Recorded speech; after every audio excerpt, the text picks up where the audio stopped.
It is a time of year when many different people from different belief systems have some special thing. They do a special thing this time of year. And of course, for logical positivist materialist atheists of the third wave rhetorical persuasion, that means shit like this.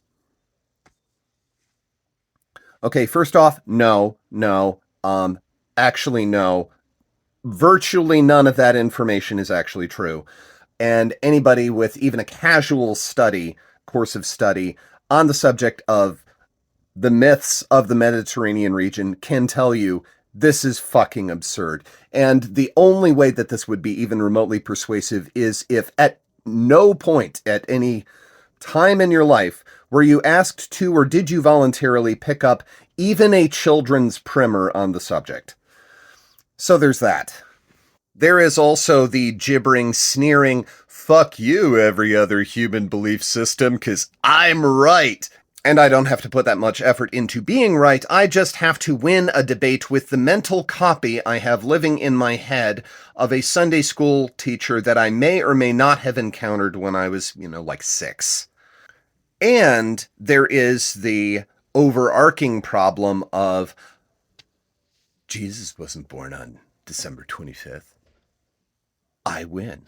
That means your entire posit of the universe as an intentional creation is stupid. Because you believe in December 25th. I have an enormous number of very, very active faith life people in my life. I do not know a single person who hinges their faith construct on the calendar in that way. As a general rule, this is kind of a general problem. I don't think adult believers actually believe what it's 2023, for crying out loud. It's 2023 and you're still doing this. I do not understand who they think they're debating, because adult believers have not ever actually really aligned with this construct of belief that this movement of atheism is so dedicated to winning a fight with. So there's that. Then there is this whole problem of, December 25th. Human events occur and have an impact on stuff like calendar. So I win? Okay. But the problem of the central posit of the universe as an intentional creation is that it is, or an intentional place, is that it is, at this point, more or less, not necessarily the way that a particular theological construct would have us believe, but this is kind of actually where physics is going and has been for the better part of 15 years. You look at transversal multiverse theory and we look at phenomenology within that context, and when you have, and by the way, I'm generally operating from a precept of kind of syncretistic eternalism, wherein all things have to happen, all things have to not happen, and there is a fundamental coherence problem wherein we can only talk about cosmologies that have enough commonality with the ones that we have experienced for a basic substrate of abstraction to be possible. So there, just by nature of the way that logic works and the way that our cognition works, there's a limited scope of stuff that we can talk about, and it's not a reflection of limitation of potentiality. It's a reflection of our ability to coherently describe. And there's only so many things that we can coherently describe, because coherence has to be derived from a set of variables that we can understand. So, jumping back, the problem here is that one of those variables is the existence of intentionality within the phenomenology that we interact with. We cannot really describe event in an unintended a place in a cosmology and a phenomenological subset where there is no intentionality, or at least experience of intentionality. And there we have the other one of the substrates. We have no comprehension of an unobserved space. So, on the one hand, like, it kind of makes sense that we're running into this idea of, well, let's see, we have an n+1 observer and the necessary number of variables in terms of dimensionality in order to define a space, including its origins and its phenomenology. So n+1 as a referential observer, and we have this problem of intentionality existing within that space. Well, let's see, n+1 n+1 plus intentionality.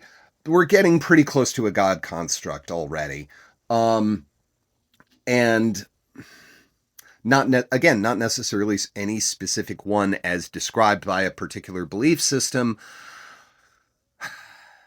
But if you're actually like paying attention at all to the ways that we are currently trying to describe space, to the ways that we are currently trying to describe the way that matter seems to behave outside of the very, very limited band of the Newtonian scale, it's really, really, really ignorant to sit on a pile of memes that indicate that you have no familiarity with the subject matter that they're referring to, and bleat anyone who believes that there is cognitive observing intentionality at a scale of operation that we cannot comprehend. Anyone operating that way as a positive assertion, you really haven't given it that much thought. Really, really, really haven't given it that much thought. And to that, I would say, one, cultural anthropology is a thing. It's a thing. This is information that is available to you. Two, physics is not just hanging out to affirm your worldview. Three, your poster children for intellectual leaders, for the thought leaders of the era, weren't the thought leaders 20 years ago. They just had the best press teams.